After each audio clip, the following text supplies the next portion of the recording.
साधु और पुलिस का अदृश्य युद्ध में जानिए महाकुंभ मेला के रहस्यों को, जहां साधु और पुलिस के बीच एक अदृश्य शक्ति का संघर्ष चलता है। इस डरावनी और रहस्यमयी कहानी में पुलिस वाले साधु की चेतावनियों को नकारते हैं, लेकिन एक अजीब शक्ति उनके रास्ते में आ जाती है। क्या साधु की भविष्यवाणी सच होगी? क्या पुलिस इस अदृश्य युद्ध से बच पाएगी? जानिए इस डरावनी कहानी में क्या होता है। हमारी चैनल को सब्सक्राइब करें और इस वीडियो को अपने दोस्तों के साथ शेयर करें ताकि वे भी इस अदृश्य युद्ध की कहानी का हिस्सा बन सके। कहानी साधु और पुलिस का अदृश्य युद्ध। महाकुंभ मेला, जिसे दुनिया के सबसे बड़े धार्मिक सम्मेलनों में से एक माना जाता है, हर 12 साल में एक बार प्रयागराज में आयोजित होता है। ये मेला न केवल लाखों श्रद्धालुओं के लिए एक धार्मिक यात्रा होती है, बल्कि ये एक ऐसा स्थान भी होता है जहां चमत्कारी घटनाओं और रहस्यमय घटनाओं की कमी नहीं होती। इस बार भी जैसे ही मेले का आयोजन होने वाला था, पुलिस और प्रशासन के लिए ये एक चुनौती बन चुका था, क्योंकि इतने बड़े स्तर पर सुरक्षा व्यवस्था और व्यवस्थाएं संभालना आसान नहीं था। पुलिस विभाग के निरीक्षक अमित यादव मेले के दौरान सुरक्षा सुनिश्चित करने के लिए अपने दल के साथ पूरी तरह से तैयार थे। वे जानते थे कि ये आयोजन एक महापर्व है और उनके कर्तव्यों की जिम्मेदारी बहुत बड़ी है, लेकिन उन्हें इस बार एक अनहोनी का डर भी था, जिसका उन्हें कोई स्पष्ट कारण नहीं था। कुछ अजीब घटनाएं हो रही थी और इस बार प्रशासन ने सुरक्षा के कड़े इंतजाम किए थे। इस दौरान एक साधु का प्रवेश हुआ, जिसकी उपस्थिति ने सबको अचंभित कर दिया।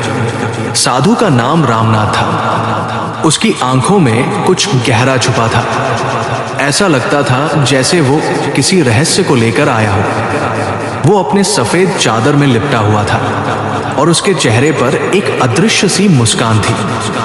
हर कोई उसे देखता और साइड से गुजरने देता, लेकिन उसकी उपस्थिति एक रहस्य बन चुकी थी। कभी कभी वो पुलिस के पास आता और कुछ अजीब बातें कहता जो किसी को समझ में नहीं आती थी। तुम नहीं जानते, यहाँ कुछ हो रहा है, रामनाथ एक दिन अमित यादव से कहता है। ये मेला बस एक आयोजन नहीं है, ये एक परीक्षण है और तुम सब इसमें फंसने वाले हो। अमित ने हंसते हुए कहा, आप क्या बात कर रहे हैं साधु जी? यहाँ लोग अपनी आस्था लेकर आते हैं और पुलिस की जिम्मेदारी है कि हम उनकी सुरक्षा करें। हमें ये सब समझने की जरूरत नहीं है। लेकिन रामनाथ की बातें रुकने का नाम नहीं लेती। वो बार बार पुलिस वालों को चेतावनी देता और कहता कि एक अदृश्य शक्ति मेले में घुस आई है, जो कुछ भयानक घटनाओं को जन्म देने वाली है। लेकिन पुलिस वालों ने उसे एक सामान्य मानसिक अवस्था वाला साधु समझा और उसकी बातों को नजरअंदाज किया। लेकिन एक रात जब मेला अपने चरम पर था और लाखों श्रद्धालु संगम में स्नान कर रहे थे, एक अजीब घटना घटी। पुलिस नियंत्रण कक्ष से कुछ ही दूरी पर एक समूह के लोग अचानक शोर मचाने लगे। उन्हें यह महसूस हुआ कि कोई अदृश्य शक्ति उन्हें खींच रही है, जैसे कोई अग्नि से जलती हुई शक्ति उनकी तरफ बढ़ रही हो। जब पुलिस वहां पहुंची तो वहां कोई नहीं था, सिर्फ हलचल और डर था। अमित यादव ने पुलिस जवानों को तुरंत तैनात किया और स्थिति का आकलन किया, लेकिन वे समझ नहीं पा रहे थे कि ये सब क्यों हो रहा था। फिर उसी समय रामनाथ वहां आया और उसे देखकर अमित को एक घबराई हुई सी भावना हुई। रामनाथ ने उसकी ओर इशारा करते हुए कहा, यह तो सिर्फ शुरुआत है। इंसान का सबसे बड़ा डर यही होता है कि वो अपनी नजरों से अदृश्य ताकतों को देखे, लेकिन वे उसे कभी नहीं समझ पाते। तुम सब देखोगे बहुत जल्द। अमित ने रामनाथ को गुस्से में आकर कहा, क्या तुम अब भी अपनी बकवास करना बंद नहीं करोगे? हमारी सुरक्षा का कोई खतरा नहीं है। तुम एक साधु हो, शांत रहो। लेकिन रामनाथ ने उसे शांत रहने का इशारा किया और कहा, जो देख रहे हो वो केवल एक शुरुआत है और तुम सबको ये समझने में देर हो जाएगी। अमित ने ये सब अनसुना कर दिया और वापस अपनी ड्यूटी में लग गए, लेकिन उनके अंदर एक अजीब सी बेचैनी महसूस होने लगी। धीरे धीरे मेला खत्म होने की दिशा में बढ़ रहा था। और पुलिस ने सुरक्षा के कड़े इंतजाम कर रखे थे। लेकिन फिर वही हुआ जिसकी रामनाथ ने चेतावनी दी थी। रात के समय जब मेले के अधिकांश लोग अपने अपने शिविरों में लौट चुके थे, अचानक कई श्रद्धालुओं ने यह दावा किया कि उन्हें एक काले रंग की छाया दिखाई दी थी जो उनके आसपास घूम रही थी। पुलिस ने इन घटनाओं को भी शुरुआत में नजरअंदाज किया, लेकिन जब एक और घटना हुई जहां एक महिला श्रद्धालु का शरीर एक अजीब तरीके से बुरी तरह जल गया था, तो पूरे पुलिस विभाग में हड़कंप मच गया। अमित यादव और उसके साथी पुलिस अधिकारी इस रहस्यमयी घटना को हल करने के लिए जुट गए। उन्होंने अपने सभी प्रयास किए, लेकिन कुछ समझ नहीं आ रहा था।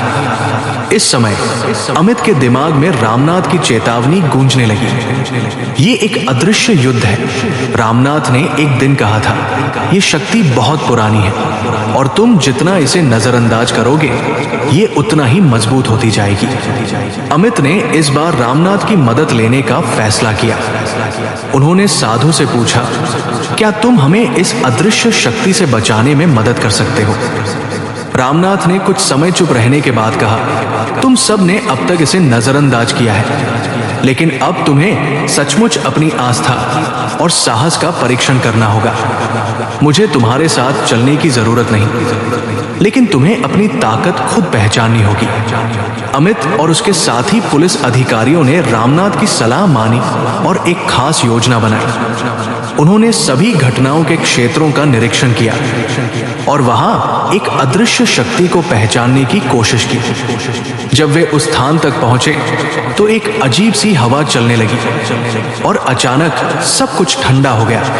अमित ने महसूस किया कि जो रामनाथ ने कहा था वो अब सच हो रहा था।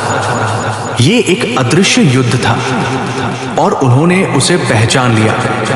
उन्हें अब यह समझ आ गया था कि साधु की बातें सच थी और उन्होंने अंततः उस अदृश्य शक्ति से सामना किया।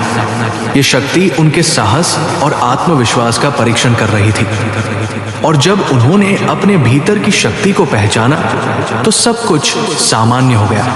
अंत में साधु रामनाथ ने एक गहरी सांस ली और मुस्कुराते हुए कहा, अब तुम जानते हो कि शक्ति क्या होती है, इंसान के भीतर की शक्ति। इस तरह महाकुंभ मेला और पुलिस के बीच का अदृश्य युद्ध खत्म हुआ और यह साबित हुआ कि कभी-कभी विश्वास और साहस सबसे बड़ी शक्ति होते हैं।